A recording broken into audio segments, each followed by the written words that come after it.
Yo les frérots, c'est Pilou, j'espère que vous allez bien. Alors ça fait un petit moment qu'on s'est pas vu, je sais. Mais aujourd'hui on revient pour une petite vidéo decklist, deck profile en fait, où je vais vous parler de mon deck qui m'a permis de faire deuxième à la Winnerbox de Grenoble. Donc on n'était pas nombreux, on était 12, c'était un petit local tranquille.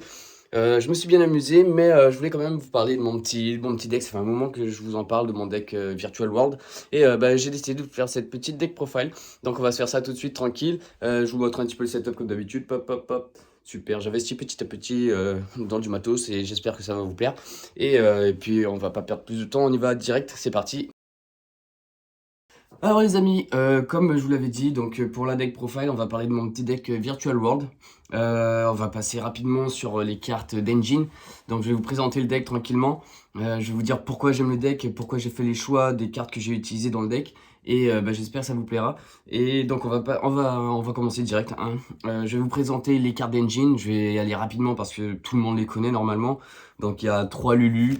C'est la carte tuto qui va vous permettre de débloquer les plays. On a 3 Gigi qui vont vous permettre du coup de récupérer un monstre en end phase.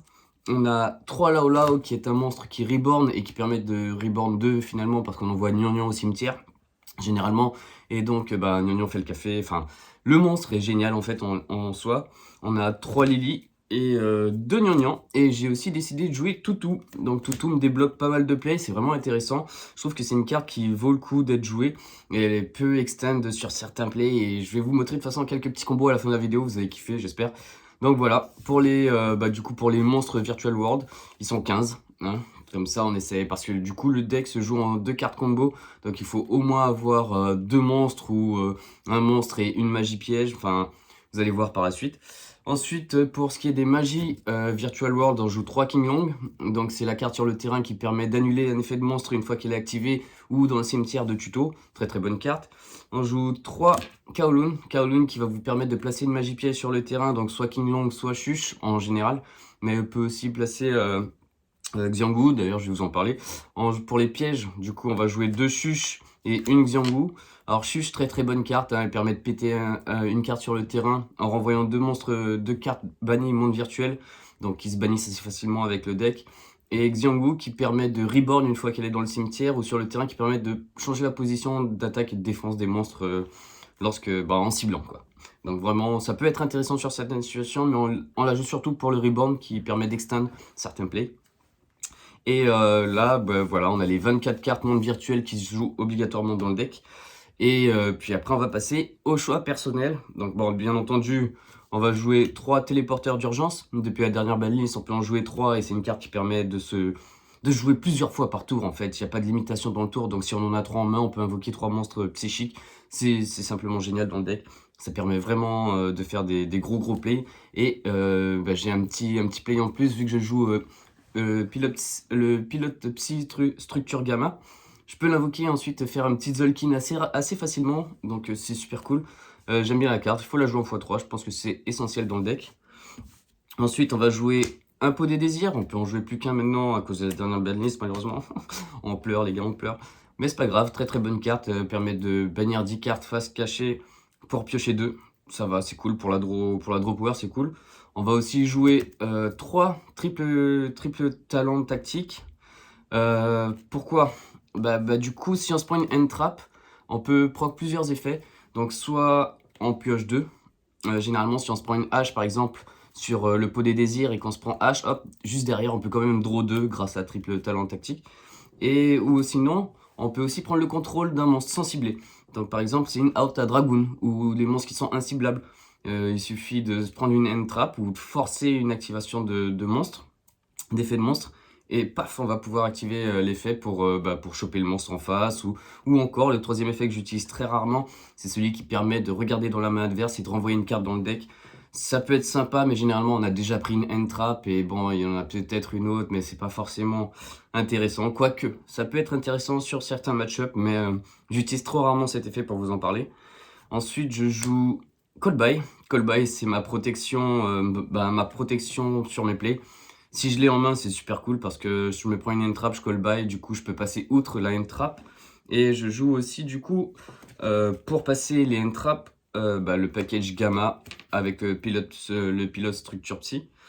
Gamma, Très très bonne end trap, sûrement la meilleure end trap en go premier. En go second un petit peu moins parce que du coup elle peut s'utiliser pendant le tour adversaire, mais vu que les monstres sont bannis à la end phase, on pourra plus réutiliser Gamma sauf si on renvoie la carte grâce à Gnagnan.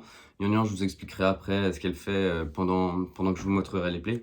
Et du coup, très très bonne carte et je la change souvent quand je go second pour mettre d'autres end trap à la place parce que je trouve que elle est plus intéressante en go premier pour protéger ses plays plutôt qu'en pour empêcher l'adversaire de jouer, quoi. Je trouve ça mieux. Et après, pour les end traps, je joue 2 haches. J'ai décidé de jouer mes end traps en x2 parce que si je les joue en x3, j'ai des chances d'en avoir 3 dans la main ou même des chances d'en avoir 2 dans la main. Et je trouve pas ça si intéressant que ça. Et puis ça me laisse plus de place, vu que je joue à 40 cartes, ça me laisse plus de place pour ajouter 2 autres end traps. Donc 2 H, c'est très très bien, surtout que c'est la meilleure end trap du format en ce moment. Et je joue aussi de Lancea. Alors de Lancea, pourquoi? Parce que ici, il y avait pas mal de joueurs Virtual World. Et dans le match miroir, c'est vraiment intéressant. Et puis il y a d'autres decks sur lesquels ça peut beaucoup jouer. Des decks pièges ou même des decks comme, comment ça s'appelle? Tribrigade, Lyrilusc et compagnie. Tout ce qui est aussi Edlich et tout. Ça peut être vachement intéressant comme carte. Mais je pense peut-être à la changer, même si je suis plus trop sûr de jouer le deck encore. Donc voilà pour les 40 cartes que j'ai décidé d'utiliser ce week-end. Ensuite, on va passer à l'extra deck. L'extra deck, par contre, j'ai fait beaucoup de choix qui sont plus ou moins intéressants pour moi.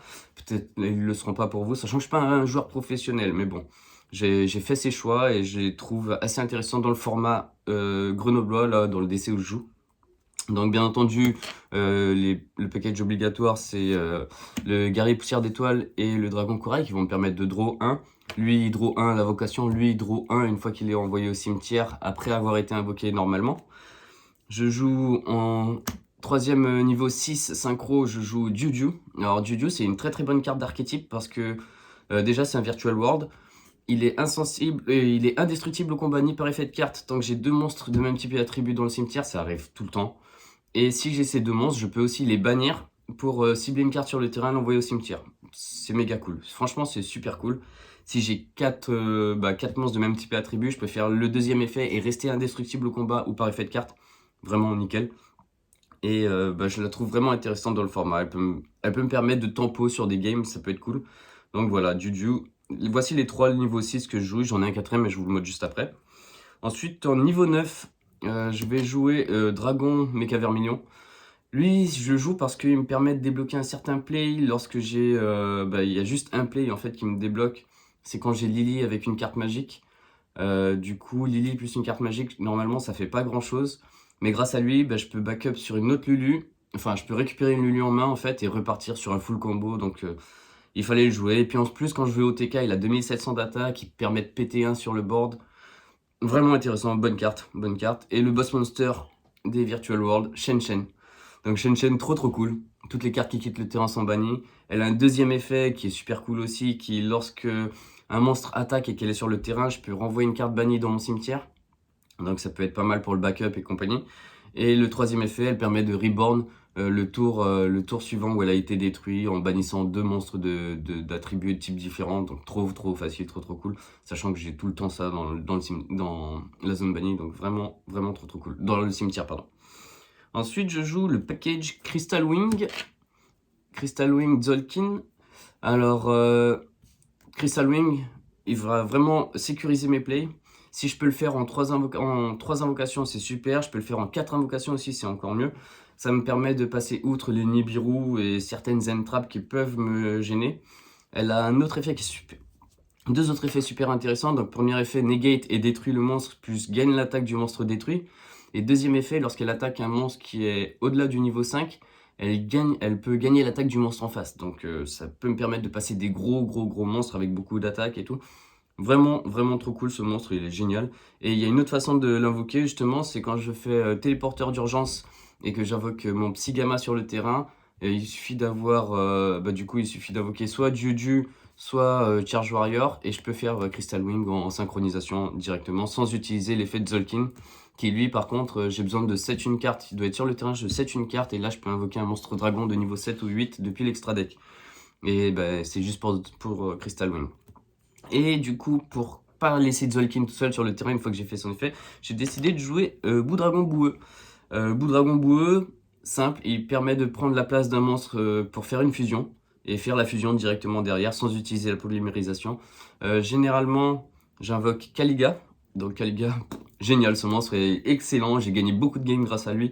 Il lock l'adversaire en effet de monstre et en attaque. S'il est sur le terrain, vous ne pouvez tenter d'activer qu'un seul effet de monstre. Donc quand je dis tenter, ça veut dire que même si je negate la tentative, vous pouvez plus tenter de faire d'effet. Donc vraiment trop cool. Et une seule attaque. Vous pouvez tenter de faire une seule attaque. Si j'arrive à détruire le monstre qui attaque, eh ben, vous pouvez plus réattaquer derrière. Et du coup, il reste sur le terrain. Et là, c'est lock complet. Donc après, il peut se prendre quand même des end-traps comme... comment ça s'appelle? Il peut se prendre Inifini ou autre. Mais j'ai d'autres cartes pour contrer ça. Je vais vous montrer tout de suite.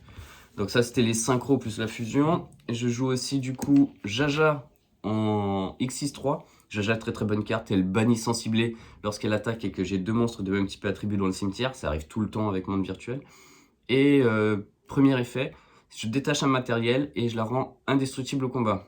Donc en fait, je la rends indestructible au combat. Généralement, je tape un monstre qui a 4000 d'attaque, je m'en fiche, elle va pas être détruite. Mais le monstre va être banni. C'est une Auta Dragoon par exemple. Je joue beaucoup autour de Dragoon, c'est vrai. Mais il y a d'autres monstres, je parle de Dragoon, mais il y a d'autres monstres sur lesquels ça marche très très bien aussi. Donc Jaja, génial. En plus, je peux utiliser plusieurs monstres de niveau 3 pour l'invoquer. Donc si je veux faire un Zeus à 4 matériels, je peux utiliser 3 monstres 3 étoiles, invoquer Jaja, ça va faire 3 matériels plus elle. Je mets Zeus par-dessus, ça fait 4 matériels, donc Zeus à 4 matériels, trop trop cool. Je joue aussi en X6-3 du coup l'oiseau totem, qui lui justement va me permettre de sécuriser mon Kaliga. Si on essaye d'Inifini, l'oiseau totem annule l'activation d'une magie piège. Donc je vais annuler l'Inifini, mon Kaliga va rester tranquille sur le terrain. Donc ça c'est assez cool. Après c'est situationnel, parce que moi aussi j'ai le droit qu'à un seul effet de monstre. Donc c'est soit Kaliga, soit Crystal Wing généralement. Soit Oiseau Totem, soit Crystal Wing généralement. Donc après c'est à moi de gérer un petit peu à quel moment j'utilise les effets et quel monstre j'utilise. Je joue aussi Fan Fan. Donc Fan Fan c'est un autre monstre d'archétype. Très intéressant dans le format. Il permet de bannir une carte sur le terrain plus une carte dans le cimetière.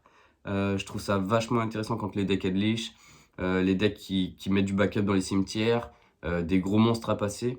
Et petit plus, je peux aussi le rank up. Alors, si j'ai une chuche dans le cimetière, vu que chuche réduit le niveau ou le rang de 3 d'un monstre monde virtuel, je peux la passer rang 3.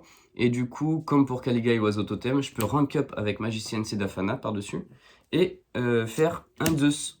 Et du coup, bah, ça me fait des monstres enfin, ça me fait des Zeus à 4 matériels. Et Zeus 4 matériels, c'est God Mode, génial. Ça peut empêcher beaucoup de play. Les gens, ils s'y attendent pas forcément quand ils voient Fan sur le terrain.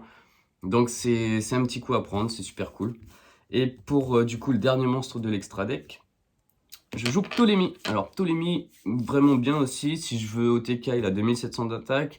Son effet est cool, ça me permet de bounce une carte sur le terrain ou de récupérer un monstre dans mon cimetière à ma main et puis repartir sur d'autres plays et tout. Vraiment complète, la carte est vraiment cool. Et puis pareil, je peux rank up sur Zeus avec une fois qu'elle a attaqué. Donc voilà pour l'extra deck. Alors voilà, c'est des choix que j'ai fait. Il y a beaucoup de cartes qu'on peut mettre dans l'extra deck monde virtuel.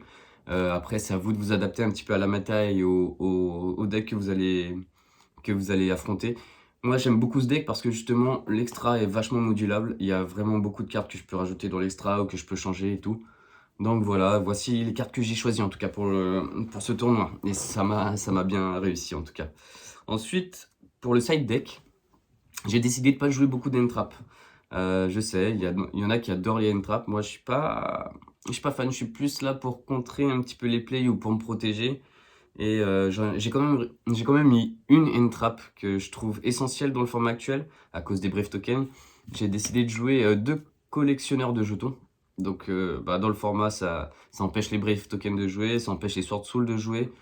C'est intéressant, il faut l'avoir en main en tout cas. Je l'ai pas eu en main malheureusement, j'ai pas pu la jouer ce week-end, mais c'est pas grave, hein, ça m'a pas fait défaut ce week-end. Je joue aussi du coup pour passer les gros monstres et les gros boards en go second, deux Dark Ruler et une gouttelette. Dark Ruler, vous connaissez, ça annule tous les effets des monstres et vous pouvez pas répondre avec des effets de monstres par-dessus la carte.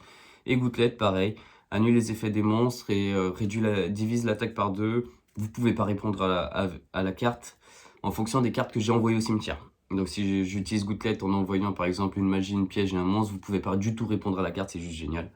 Mais je le fais pas souvent. Ensuite, j'ai décidé de jouer pour les decks Bakro. J'ai décidé de jouer des Cyclones Cosmiques et Plumeau de Damarpi. Cyclone Cosmique, on paye 1000, on bannit une carte, une magie piège sur le terrain, donc pour moi assez fat. Et Plumeau de Damarpi, meilleure carte du jeu, quoi. Tu détruis toutes les magies pièges sur le terrain. Bon, après, tu peux te faire contrer, mais c'est pas grave. Tu peux te faire annuler ton plumeau, mais c'est pas grave en fait. Ça te permet soit de forcer un effet, soit de détruire tout. Donc vraiment bad. Bonne carte. Et je continue aussi pour péter les backrows. J'ai mis du à force égale. Evenly Match. Ça peut être intéressant contre les decks backrow, mais c'est aussi intéressant contre les decks où il y a des gros boards, où il y a beaucoup de monstres, beaucoup de cartes sur le terrain et tu sais pas comment les gérer. Tu passes en battle et à la fin de la battle phase, tu fais ton adversaire, tu laisses ton adversaire choisir toutes les cartes qu'il va bannir. Il doit en garder plus qu'une sur le terrain. C'est vraiment fort, c'est vraiment fort. J'ai pas eu l'occasion de la jouer parce que je l'ai pas eu en main, mais elle aurait pu me sauver, elle aurait pu me permettre de faire top 1 malheureusement, mais bon, je l'ai pas eu en main, c'est pas grave. Et pour terminer, pour les decks pièges, un Red Reboot. La carte est juste trop puissante. J'ai déjà gagné des duels contre des versions Hellish un peu spacey. Il active un piège, hop, je Red Reboot, donc il repose sa piège et puis il peut plus activer de carte piège jusqu'à la fin du tour. Et puis ça me laisse le champ libre pour faire des OTK derrière et tout, c'est génial. Et ensuite j'ai décidé de jouer 2 jugements solennels. Donc ça c'est surtout quand je go au premier. Ça me permet de sécuriser mon board en fait. Si par exemple j'arrive à faire mon handboard qui est assez conséquent quand même, mais il n'est pas impassable, avec un jugement de posé en plus, ça me fait une negate en plus. Généralement j'ai une chuche et une negate de monstre sur le terrain ou une negate de magie piège sur le terrain. Si en plus j'ai un jugement solennel, ça fait 3 negates. Et pour l'adversaire ça devient un petit peu plus difficile à passer. Donc très intéressante. Je pourrais peut-être la jouer en x3, mais je voulais laisser de la place pour par exemple ces 2 Inifini qui elles sont assez intéressantes dans le format. Il y a beaucoup de play autour de Anaconda et puis d'autres cartes, d'autres monstres qui activent leurs effets une fois sur le terrain. Et Inifini est cool parce que je peux la poser pour invoquer mon Zolkin. Donc voilà, alors c'est peut-être pas le meilleur side du monde, mais c'est celui que j'ai choisi de faire. Il a été conclu en ce week-end, sachant que je change un petit peu les cartes de mon deck tous les week-ends pour essayer de trouver ce qui convient le mieux. Alors ce week-end ça a été cool, mais peut-être que le week-end prochain, je vais pas performer autant que j'ai pu ce week-end. Mais c'est pas grave, on essaiera de faire mieux la prochaine fois. En tout cas, on est là pour s'amuser et voilà les cartes que j'ai choisies. Et puis voilà, en tout cas, enfin, voilà ce que je pouvais vous proposer. Voici la decklist, la deck profile du deck que j'ai joué ce week-end qui m'a permis d'être second au Winnerbox.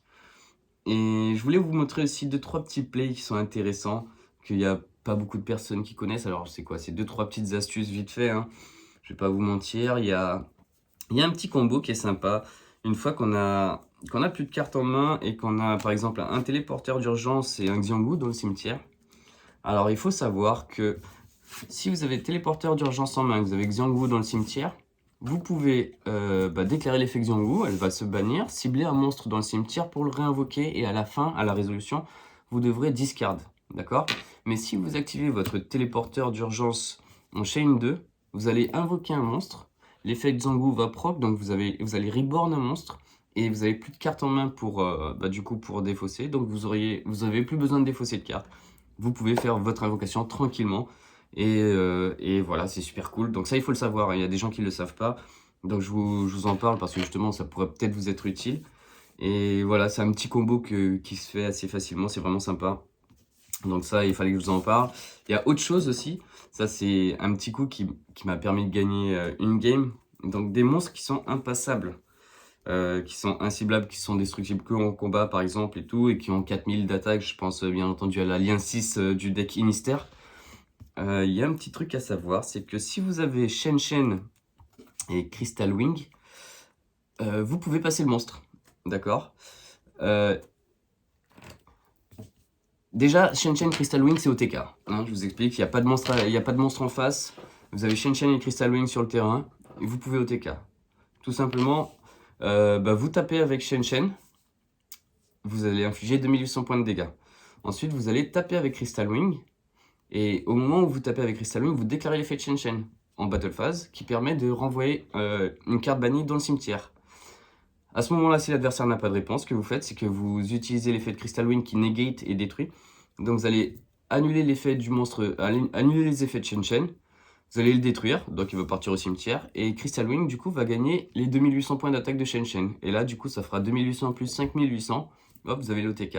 C'est aussi une façon de passer les gros monstres, comme je vous disais. Par exemple, l'alliance 6 du deck Inister qui est insensible aux effets de cartes. Et je pense que c'est tout. Insensible aux effets de cartes, elle a 4000 d'attaque. Je pouvais pas vraiment la passer, sachant que Crystal Wing, il ne gagne l'attaque du monstre adversaire quand il tape que s'il a un niveau. C'est-à-dire les monstres X6 ne sont pas affectés, et les monstres Link ne sont pas affectés. Donc du coup, c'est ce que j'ai fait. J'ai attaqué avec Shen Shen, j'ai déclaré l'effet de Shen Shen pendant qu'il attaquait, j'ai negate l'effet de Shen Shen avec Crystal Wing, donc ça l'a détruit. Crystal Wing est passé à 5800, hop, il a 5800 d'attaque, il peut tout détruire. Boss Monster.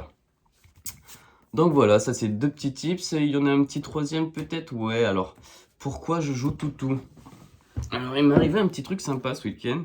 C'est que du coup, avec Toutou, je vais chercher la carte, elle est où, elle est tout au début. J'avais Gnognon et Toutou plus un monstre, d'accord? Plus un monstre. Ce que j'ai fait, je vous explique, hop, j'ai normal Toutou. Déclaré effet de Lulu sur Toutou. Je suis allé chercher, alors je vais vous montrer carrément. J'ai envoyé au cimetière la King Long. J'ai récupéré Chuch. Lulu s'est invoqué. Avec Lulu et Toutou, du coup j'ai fait mon petit Shen Shen. Il est où? Il est où Shen Shen? Ah, il est là. J'ai fait mon Shen Shen. Ensuite, j'avais toujours Gnognon en main plus Chuch. J'ai déclaré Toutou pour le réinvoquer en tant que synthoniseur. J'ai discard Gnognon. Ensuite, j'ai fait effet King Long. Je me souviens plus si c'était bien ça. Oui, j'ai fait effet King Long. Je suis allé tuto mon petit Lao Lao. Hop. J'ai envoyé Chuch au cimetière. J'ai fait... Non, c'était pas Lao Lao, pardon. C'était Gigi. C'est Gigi que j'ai fait. Hop. J'ai fait mon petit effet Gigi. J'ai envoyé... je peux envoyer n'importe quoi, là. Je m'en fiche. C'est pas le plus important. J'ai envoyé Xiongou au cimetière. Jinji Zafog sur le terrain. J'ai déclaré Gnognon. Gnognon CSP. J'ai fait... Hop, hop. Gnognon banni. J'ai invoqué mon... Il est là.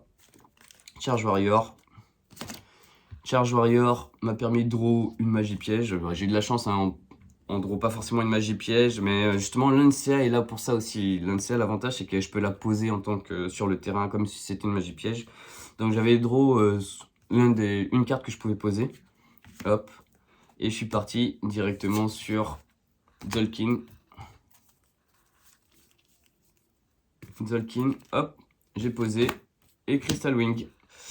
Et du coup, avec ces monstres-là, j'ai réussi à faire mon petit combo normal, un petit combo simple, mais un combo qui fait le café, quoi. Et je pense que j'avais même draw Chuch et que j'ai posé une Chuch. Et en plus, j'avais des monstres bannis dans le cimetière. Donc voilà. Avec Toutou, il y a quand même des plays qui sont intéressants. Donc écoutez, je vous laisse réagir dans les commentaires et me dire ce que vous avez pensé de la decklist. Si jamais vous avez des petits trucs en plus, des petits tips en plus, n'hésitez pas à les noter aussi en commentaire. Et si la vidéo vous a plu, laissez des pouces et puis abonnez-vous pour les prochaines vidéos. Je vais essayer de faire un autre deck pour les prochains tournois. Je pense m'orienter autour d'un petit deck Alistair Shadow Invoked, hein, enfin Dogmatika Shadow Invoked plutôt. Et on va voir ce que le deck fait actuellement. Je suis pas sûr qu'il soit top 1, mais bon, en tout cas il est amusant à jouer. J'aime bien ce genre de deck faire où il n'y a pas de trop en fait, on lock pas forcément l'adversaire directement, on essaie de jouer autour de ce qu'il va jouer. Il faut réfléchir un petit peu sur les plays à contrer plutôt. Et moi, c'est ça que j'aime bien dans Yu-Gi-Oh! Donc voilà, je vous donnerai des nouvelles du deck et puis de ce que j'ai fait avec. Et puis ben voilà, je vous fais des gros bisous. Et puis à bientôt. Bye bye, c'était Pilou.